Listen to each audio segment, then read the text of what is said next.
Good afternoon, everyone. It is a pleasure and a privilege to be here tonight and be part of our Eric Auerbach lecture series for the academic year of 2022 and 2023. My thanks to Anja Lenki, Martin Rausel, Sandra Magele, Maximilian Koppert, Anton Vogt, and of course to Yannick Scholz, my host, for this extraordinary opportunity to join this wonderful and inspiring group of international scholars here at the Eric Auerbach Institute. This lecture addresses the annual research topic of the Auerbach academic program, the real and the possible, by delving into the question of the constructional character of gender and sexuality. These categories will be defined throughout the talk as textualized systems of body classification. The lecture will show the interdependency of 19th century medical sciences' quest for factuality about notions of sex and gender with fictional representations of sexual desire and dissident forms of gender embodiment. The lecture specifically discusses the reproductive politics of the Brazilian novel O Aborto, The Abortion, by the realist writer Alberto Figueiredo Pimentel. Shaped by the collective dynamics of 19th century disciplines from demography, legal medicine, and psychiatry to naturalism a la Émile Zola, O Aborto secured the bond that held together a contradictory alliance between pornography and Victorian morality, between visibility and censorship. Serialized pornographic fiction became an effective machine of desire. It incited scandal and curiosity as much as it became an anatomic compendium where the reading public learned about its reproductive capacities. In this sense, with lectosexuality, the title of my presentation, I refer to a mode of reading promoted by Brazilian naturalism, erotic qualities that generated sensual responses and reproductive imperatives and responsibilities. O Aborto's scenes of female solitary reading suggest that pornography accelerated a biosocial engineering project built around the cognitive work of reading and the subsequent production of suggestive images that aspired to convert readers into both erotic consumers and fathers and mothers of the nation, a sort of assisted reproductive technology. Through the tragic history of the novel's protagonist, Maria Rodriguez, Pimentel suggests that the stimulating readings for personal pleasures disconnected from the reproductive imperative, especially in women, led to prostitution, madness, and death. In the 19th century, reading novels will be the demon is giving books to the female reader that is eroticized by the practice of reading novels. The examination of Pimentel's scandalous book is part of a larger project on the cultural history of reproduction in late 19th and early 20th century Latin America. My monograph, Erotic Villains, Melodrama in the Twilight of Reproduction in Fantasy Latin America, engages with a textual corpus of novelists, playwrights, psychiatrists, surgeons, and epidemiologists, but also pornographers, pedagogues, and tabloid journalists who radically reconfigured notions about sex, gender, and race that still shape social discourse in the region, particularly concerning LGBT rights, migration, and racial disability and reproductive justice. The central argument of my research is that the melodramatization of sex in literary culture and medical sciences was key to the emergence of a modern definition of reproduction. Reproductive sex was associated with virtue, heroism, progress, nation building, on the one hand, and deviant sex was related to decadence, villainy, and mortality on the other. The book contends that melodrama was more than a popular genre to entertain the emerging mass reading public in the late 19th century, or a contemporary form to galvanize national belonging in populist regimes through a highly commercialized format, as has been highlighted by most scholarly approaches.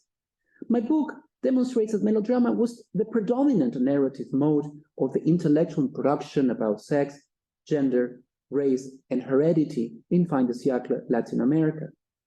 Not only the literary, but also the emerging sciences presented melodramatic stories of sensationalized and strong emotional appeals and exaggerated rhetoric to advocate for a national victory over deviance. Melodrama became a cultural technique with which nation-building intellectuals distributed in their literary and non-literary writings ideas on social hygiene, therefore solidifying a colonialist imaginary on reproductive health and biological inheritance. Erotic Villains shows how melodrama became a social hygiene experiment informed by the latest medical, literary, and dramaturgic theories about sex and reproduction that circulated between Europe and the Americas. With the consolidation of medical fields such as psychiatry, criminology, endocrinology, and the global circulation of Émile Zola's experimental method, and tabloid newspapers interested in scandalous stories about homosexual subcultures, abortion defamations, and prostitution, the population's sexual conduct was at the front of most intellectual debates. In this sense, this research points out how reproduction was a key preoccupation in the development of ideas on what it meant to be modern, progressive, and civilized, in opposition to insistent perceptions on the part of Latin American writers on backwardness, incapacity, and decadence through discourses of deviance. Although neither a Latin American history of early sexology nor a revision of the reception of French naturalism, this research shows nevertheless how late 19th century scientific conceptualizations of sexuality and reproduction had a codependent relationship with the literary method, especially with the melodramatic genre. Examining this codependency of medical science with fiction writing and the performance arts will address the history of an understudied hybrid epistemological model that illustrates the conditions of knowledge production about sex and reproduction in modern Latin America. 1. Naturalism, pornography, and reproduction. In the mid-19th century, French naturalism emerged out of a fascination for the banal and the disgusting. The aesthetic preference for the unpleasant was part of a process of disenchantment with modernity. Émile Zola created a universe of despicable creatures tormented by avarice, vice, and obscenity. Zola's naturalism presented a critical view of how modern life impacted on the moral habits of the diverse French social groups, warning about the danger that the moral decay of the masses implied for bourgeois society. His prose diagnosed the national body as a sick entity that required the truths of science to prevent and eradicate perversions and other social ills. This aesthetic program became a transnational phenomenon. It advocated for an intimate relationship between literature and science to create a human document, a map of normative and non-normative conducts, particularly in the realm of sex, which became a field of intervention for social control and medical administration. The union between aesthetics and the scientific observation of human life would allow the study of bodies subjective to what Zola and his contemporaries understood as the laws of nature. Zola's concern to study how the body was subjected to physiochemical processes was translated by fin de siècle Latin American literary elites into a privileged source of investigation of sexuality's role in national futures. The introduction of sex and desire in the literary practice served to manage the erotic lives of populations by establishing mechanisms of health control, demographic growth, and hygiene. Naturalism implemented a permanent distinction between the normal and the pathological and imposed a system of normalization of behaviors. In addition to Zola, Hungarian thinker Max Nordau, French neurologist Jean-Martin Charcot, Italian criminologist Cesar Lombroso, and Austrian sexologist Richard von Krafft-Ebing, among others, became stellar authorities in countries like Argentina, Brazil, Mexico, and Cuba. The so-called degeneration theory spread throughout the Americas, revolutionizing the scientific and literary circles of the turn of the century. Individuals bearing stigmata supposedly inherited from their descendants were classified as degenerates, as disease was conceived as a collective and intergenerational phenomenon. The deviation from intellectual and social progress was perceived as the decline of evolutionism and the perfection of the human species, a pervasive ideology that dominated Western centers of power and knowledge. As an expanding scientific corpus about mental disorders emphasized that social chaos could be explained through biological inheritance, the principles of medicine metastasized through vast transnational networks of scientific innovation and aesthetic experiments. During a pivotal moment in the history of modern class formation, claims for gender reform, and racial conflicts, melodrama defined marriage and reproduction as a Latin American upper class's survival duties. By engaging with melodramatic tropes about home, nation, and desire, literature and science promoted the idea that the body of the upper classes was distinctive. It was a body to be isolated and preserved by preventing intimate contacts with groups deemed dangerous for the elite's biological continuity and political hegemony in the 20th century. The queer, the homosexual, the hysteric, the neurodivergent, the adulteress, the prostitute, the Southern European immigrant, the indigenous, the mestizo, the mulatto, the Afro-descendant were narrated in fine theatrical cultural productions from prose, drama, and medical science as villains of the nation, as antisocial figures whose bodies irradiated evil desires that could corrupt the patrician circles and bring down the end of their reproductive futures. These research ask, why was then the reproductive futures of the elites narrated as melodrama? Responding to this question, this lecture is propelled by the contention that melodrama was a performative genre as much as a narrative form that permeated the cultural, political, and scientific climate of Latin America's modernizing era. Reproducing and preserving privilege required melodrama to generate a proliferation of identifiable signs of virtue and villainy. A new compound of literary themes emerged, strengthening the relationship between the civilized and the heteronormative as individual axes of authority. The dramas of the home and the body of the elites in constant risk of corruption and contamination due to dangerous desires that could lead to an infraction of the strict rules of sexual contact generated a categorical debate, the nexus between procreation as the civic duty of sex and the evils of non-reproductive pleasures. And just a small comment on the slide, Elzira, Amor da Virgem, Elzira, the Dead Virgin, is one of the most famous realist novels from the late 19th century in Brazil. It is the story of a white woman that falls in love with a mulatto. This is a forbidden romance. The family doesn't allow the marriage, and she commits suicide. The mulatto, as well, is represented as a danger for the endogamic futures of the elite in the novel Un Mulato by Luis Acevedo, that I will discuss in short. Number two, lectosexuality. The novel Un Aborto by Alberto Figueiredo Pimentel is the case study that allows me to discuss how the interruption of gestation was deemed a villainous expression of irresponsible sexuality in the fine theatrical Brazilian melodrama. Alberto Figueiredo Pimentel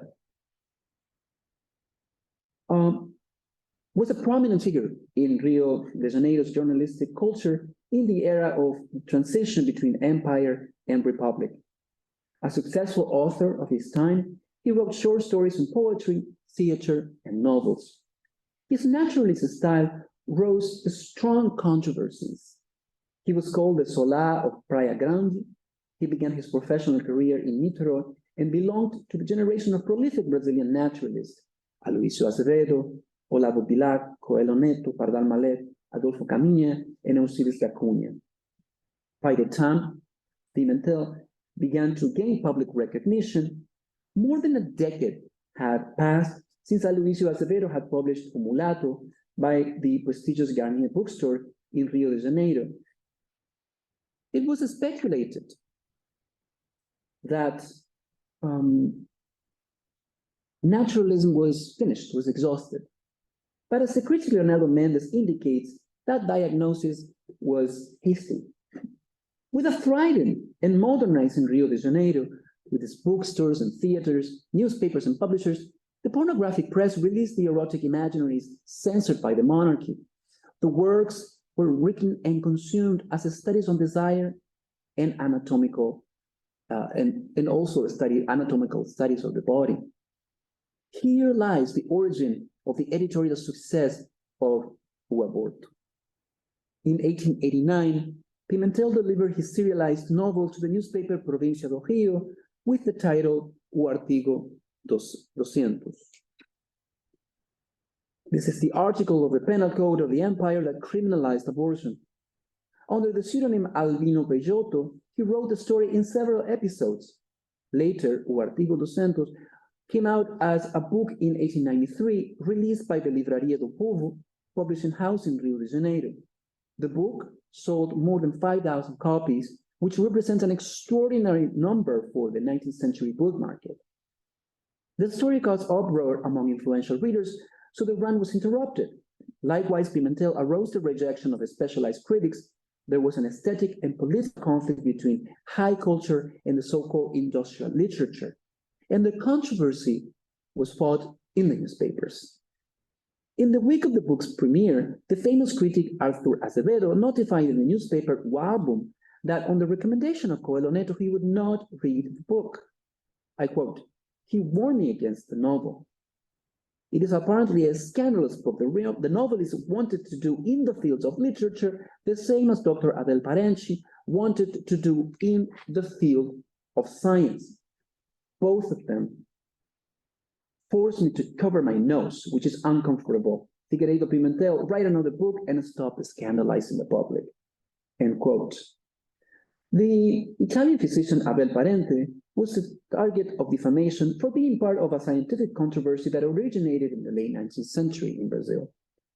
By the time Pimentel published O Aborto, Parente was disseminating in his contraceptive methods in the Rio de Janeiro newspapers. A police investigation took place alongside 2 court cases against the doctor. According to Mendes and Scalop, 2 critics and specialists, experts on late 19th century Brazilian literature, the support of the literary community was fundamental for the doctor's victory in both accusations. Understood by the conservative sectors of the medical profession and society as a form of abortion, the treatment developed by Abel Parente gave rise to an intense debate on contraception and the interruption of pregnancy in the first days of the Republic, forming a chapter in the history of science in Brazil. End quote. Therefore, coming back to Arthur Azevedo, in his opinion, the novel was a rotten object, a discomfort, a shame that he would not take part in by commenting on to it. Others celebrated the novel's audacity. In 1893, the newspaper O Fluminense published an article signed by the journalist Fritz. He suggested that those who knew Pimentel could not expect a moralistic treatise for children. Pimentel was, quote, "a man that in the literary realm had what French Jacobin Danton had in politics, audacity," end quote. Fritz considered that there were many novels that circulated in the hands of young Brazilian women that could not offer so perfectly well the moral lesson of O Aborto, and concluded that for a debut book, O Aborto was good. For a scandal book, it was great, end quote. 2 years later, the novel's editorial impact was still remembered. In 1895, the newspaper Don Quixote broadcasted a telegram in which it gave an account of the author's literary audacity. The newspaper announced its new work, Un Canalia, a Scoundrel, that according to the critic, the public would appreciate, since O Aborto was, quote, "full of novelty and full of audacity, like everything that comes out of his pen," end quote. In 1893, the newspaper Rupacotilia attested, "The abortion is not a fantasy. It is a narration of a fact that happened in Niterói, which several people know," end quote. Through a scandal and moral lessons, Pimentel literary affair and Parente's controversial medical practices captured an interest in Rio about the reproductive futures of the population. I want to highlight this alliance between sexuality and morality, between visibility and censorship that emerges from the topic of abortion. Because without the naturalist scandal, a careful record of the fulfilled and unfulfilled duties in sexual matters could not be registered in the cultural archive of Brazil. Hence, the relevance of the optimal character of the scandal and the audacity to expose the sexual secrets of Rio's petty bourgeoisie. I want to argue that aborto was a dynamic mechanism of sexual incitement. Its pornographic scenes became crucial instances of the commodification of erotic stories in the late 19th century. The publishing companies, the pharmaceutical industry, psychiatrists, surgeons, midwives, novelists, and journalists actively participated in the debate about pornography. They all had something to say about sex, the precocious excesses of the young Brazilians, the dominion of procreation, and the proper conduct of the fathers and mothers of the nation. In this way, the distribution of pornographic literature was connected to a biopolitical logic that separated a proper reading of erotic stories from the sterile and decadent, that is, the masturbatory. Take, for example, the thinking of Valentin Magalhães, a prominent man of the cultural elite and one of the founding members of the Brazilian Academy of Letters. He argued that sincerity and honesty, truth and morality were ideal values to be held by the mothers and fathers of the nation, who were given the task of administering the reading of books. And I quote, "It is up to the fathers and mothers to forbid the reading of novels to boys and girls for whom a medical book could also be dangerous," end quote. Magalhães didn't make distinctions between medical knowledge and aesthetic experiments, between a medicine book and a novel. It was dangerous for young Brazilians to explore on their own the inner secrets of their biology. In Magalhães' view, as well as for the vast majority of naturalist writers in Brazil, fiction was part of the many strategies to create responsible citizens and a Victorian subjectivity of respectability. For example, in his novel Flor de Sangue, Magalhães fictionalizes perhaps the most explored issue of the 19th century, the problem of adultery, and its consequences for the futures of male honor and patriarchy. In this sense, the novel became a laboratory where to express the deepest fears of the 19th century reproductive reason. Ultimately, the consumption of erotic images in the 19th century needed to be practiced under strict rules and only as a source of information about human anatomy and human reproduction. Pleasure was defined as a surplus, a dangerous surplus.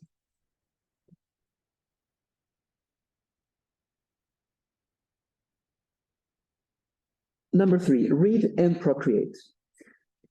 In this sense, by lectosexuality, I mean a way of reading promoted by the literary press that generated erotic responses and reproductive imperatives and responsibilities. Far from being a mere masturbatory practice, the pornographic novel accelerated a project of social engineering built around the cognitive work of reading and the subsequent production of erotic images. In the turn of the century novel, the coital encounter either generated life or it was not considered a complete sexual practice. It was aberration, adultery, or prostitution. O Aborto tells the story of Maria Rodriguez, Maricota, daughter of a family of small merchants.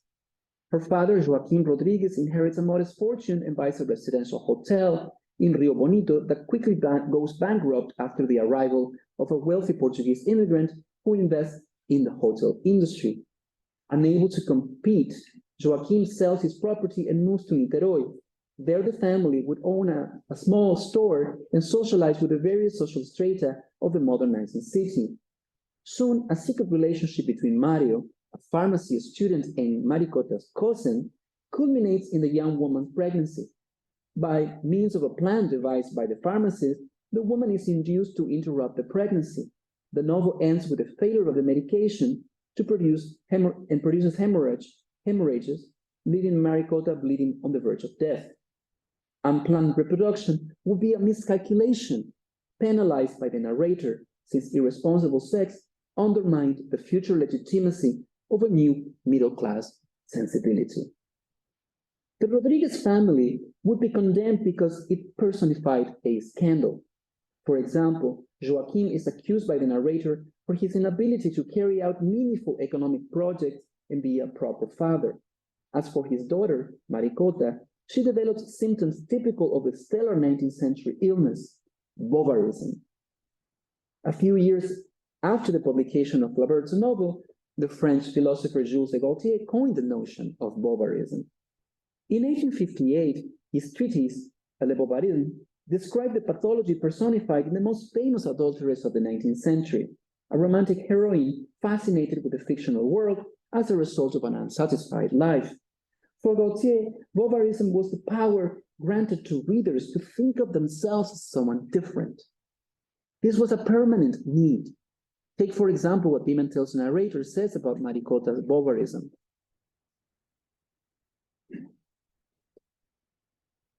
She saw herself rich, surrounded by admirers, given into fashion, dazzling everyone with her beauty and elegance, leaving the Teatro Lírico on the arm of Mario, married, about to enter the coupé, whose door would be opened by a servant in a tuxedo, hat in hand, submissively waiting, end quote. But low passions would accelerate the fall of the young Bovarist woman. Maricota appears naked in her cousin's bedroom. Quote, Mario felt sick, with a fever, stunned, and at the same time dazzled by the girl's beauty. A great desire for copulation suddenly invaded him, rippled by an unbridled power, with his penis stiff, erect, tugging at the blanket. Unlike the uterus, the stellar organ of the fictions of hysteria, so prolific and abundant in the fin de siècle, the word penis can hardly be found in a Latin American text of mass consumption. Representing an erection in a novel of mass consumption was a sign of an imminent offense to the modesty of bourgeois reading rooms, bedrooms, and libraries. The semiotic trajectory of the 19th century penis is almost strictly clinical. If the erect penis gained orgasmic force in Pimentel, on the one hand, it generated a pornographic image for solitary pleasures. But at the same time, the presence of the erect penis could be read as the imposition of a moral imperative to incite a sexual encounter and make reproductive organs work. It was a double process of the biopolitics of naturalism to excite and reproduce. It should be emphasized that, as Paul Preciado indicates, in historical terms, penises and vaginas, testicles and uterus, the sperm and eggs have been subjected to a differential biopolitical management, while the eggs and uterus have been the object of social privatization and economic enclosure. Sperm, understood as a sovereign flow, has been a liquid whose public circulation has been politically promoted as an index of power, health, and wealth. In colonial capitalism, the uterus was constituted as a labor organ whose production of biopolitical wealth had been totally expropriated and hidden under the cover of a purely biological function. In the representative case of aborto, it is suggested that the literary industry needed to serialize pornography to encourage bourgeois reproduction.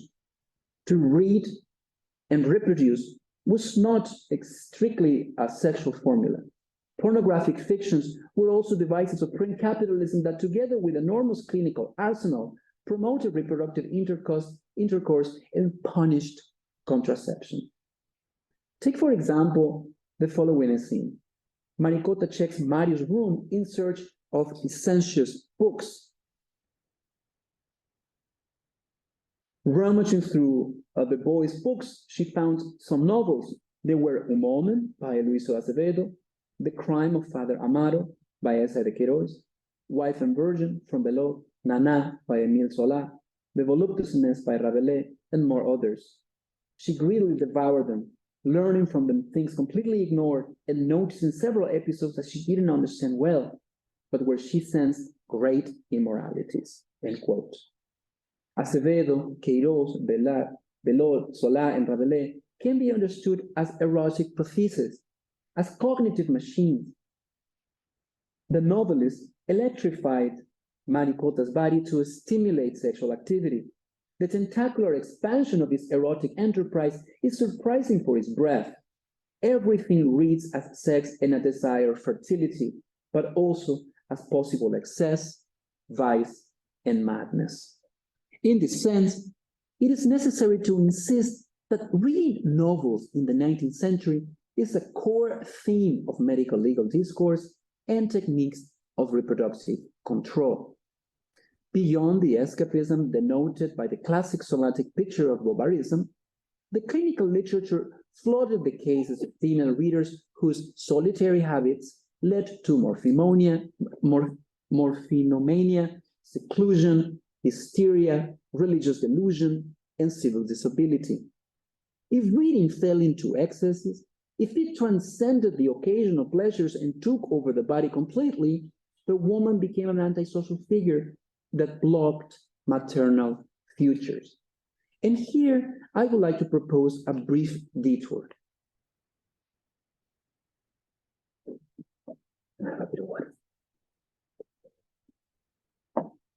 Note the case of the young ladies. They don't have the name in the medical treatise that I'm going to cite, Miss R and Miss V, narrated by the Dr. Enrique Abogado, director of the Crónica Médica Mexicana, Mexican medical chronicle, for the Argentine Journal of Psychiatry and Criminology. In 1907,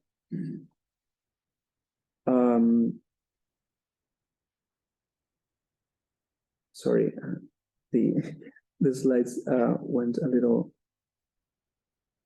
fast. There we go.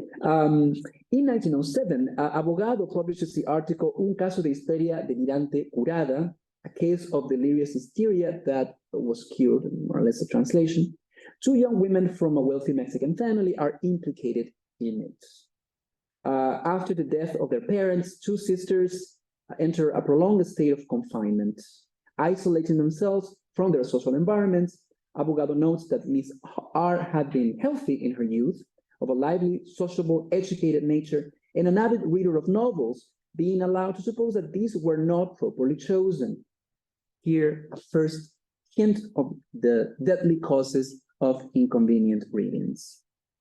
R would suffer neuralgias, migraines, and receive injections of morphine. And a quote, since then, the young woman began to feel the effects of his toxic substances and her intellectual faculties. R dies of a brain disease after a decade of addictions to both morphine and pornography. Abogado highlights how those mental imbalances had a bad influence on her sister V, who suffered from isolation, which for the doctor had been fueled by a pernicious substitute for social life, reading novels. The sisters begin a quasi-perpetual isolation in order to be able to read without interruptions. Before the accident that determined the death of their father, there's nothing worth of mentioning in the home life led by the two young sisters, R and V, other than having always been linked by a singular and reciprocal affection. But after that unfortunate event, the conditions of that house naturally changed, and the usual meetings and distractions ended. It seems that unreasonable readings, so detrimental in certain temperaments, especially in the female sex, were chosen over theaters, meetings, and other leisure activities that they would practice during the life of the father. This is how 7 years passed, more or less, end quote. A few more years would go and on, and this mode of coexistence continued until the death of R. Finally, Miss V resumed her social life, but the compulsive reading of novels had negative consequences, from causing drug addictions to an insinuated incest. The reading of novels had replaced, as a depraved custom, theaters and other spaces of exhibitions of feminine charms. The young women imprisoned to read started deviant associations.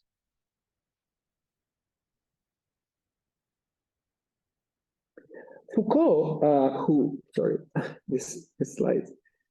Foucault, who studied the study of vain conversations that arose from reading novels in the 18th century, makes a direct connection between the novel, sex, and mental illness.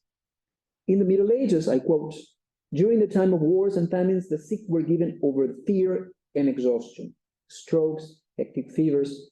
But with the 16th century and 17th centuries, we see the feeling of a homeland and the obligations that are held in respect to it to weaken. Selfishness turned onto itself, lust and gluttony are practiced, venereal diseases, obstruction of the viscera and blood. In the 18th century, instead, the search for pleasure passes through the imagination.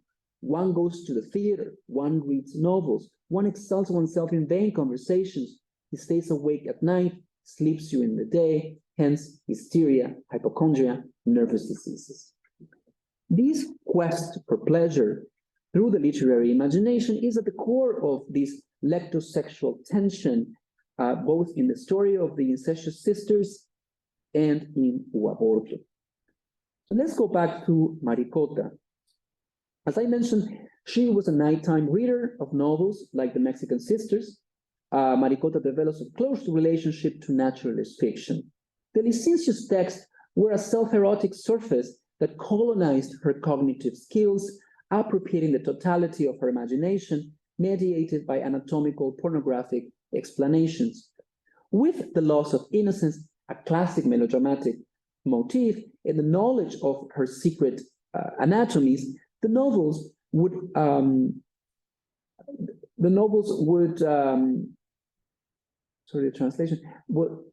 would augure misfortunes. Joachim, her father, loses a pregnant wife, order and stability, his business goes bankrupt, he develops delirium and illness. There will be no more respectable spaces in the home, but deterioration and precariousness for Maricota. The melodramatic inflection is polarizing. There are villains that would emerge who take advantage of the young woman's delicate situation. For example, Leopoldo Cardeiro is a wealthy lawyer who takes care of family accounts, offers her fortune and stability in exchange of sexual favors. And I quote of the narrator, it was just likely to happen that later she would become a public prostitute with an open house, the narrator holds. The burden of responsibility for an unwanted pregnancy falls exclusively on Maricota, a punishment for irresponsible sex and irresponsible readings. For Mario, sex had been just a distraction, no shattering material promises. And I quote, then what just happened? He didn't even know how that happened.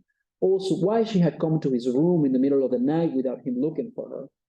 Now, all dreams of ambition he had hoped to one day realize were shattered, end quote. According to the narrator, the unplanned pregnancy meant the interruption of a process of economic legitimization for Mario. In the narrator's logic, the pornography reader was guilty of meddling into the pharmacist's business plans. And I quote, Maricota cynically prostituted her body, prostituted her soul by reading several pornographic books and naughty conversations with the high school girls, confronted his cousins, looks, languid, humid, insistent, end quote. Maricota's construction as a prostitute and a potential criminal agent of the embryo demonstrates the misogynist interest of the 19th century erotic press. It is inferred that the undisciplined sex of the young woman, stimulated by the misguided reading, brought backwardness and defeat to the young entrepreneur. Irresponsible pleasures and addictions to indecent novels undermine the futures of Brazil's, and I quote, Maricota lying in a pool of blood, her skirt hanging up, her legs spread out, pale, very pale, turned her eyes numb, and died, end quote. With the scene of abortion, the biopolitical dreams of Brazilian futures had been weakened, and the death sentence fell on the precarious figure of the mother, stained by a bad education. The dramatic picture of abortion held a classic conspiratorial criteria of melodrama. A perverse energy incites senseless pleasures. Therefore, a reader's recognition of how to locate the evil in their bodies was required. Pornography produced a mode of reading that crossed both paths, virtue and decadence. Female chastity was attacked by an inability to block appetites awakened by unworthy readings that prevented any reconciliation of Maricota with the imperative of fertility. Hence, Pimentel draws a structure of opposing forces typical of melodrama to define the role of the petty bourgeoisie reproductive capacities. Confinement versus freedom shaped the typology of the melodrama of reproduction. The 19th century womb was a concentrationary universe, a biospace of repression. For this reason, Maricota's longing for erotic agency in the subversive act to seduce her cousin in his room at night was deadly punished. Administering the death of women who dared to practice an autonomous decision over sex, desire, and pleasure required inventing a necroaesthetics of reproduction that used melodrama to antagonize the uses of sex. Procreation, the multiplication of bodies, was presented in Aborto as a public good. Maria's death sentence by Pimentel's narrator then can be understood as a literary decision that came with a sense of literary justice. Any anomaly that threatened to undermine the biopolitical structure was declared a crime against the national community. In this sense, suggesting a rigorous pedagogy of abstinence, Aborto exercised a sovereign right to give death to the female protagonist, whose decision to interrupt her pregnancy represented an attack against the future of the Brazilian population. Pimentel's novel invoked for Maricota an irrevocable moral state caused by the erroneous response to the anatomy lessons of pornographic naturalism. If reading erotic literature led to irresponsible sexual acts, the narrator would declare a death penalty to the licentious female readers.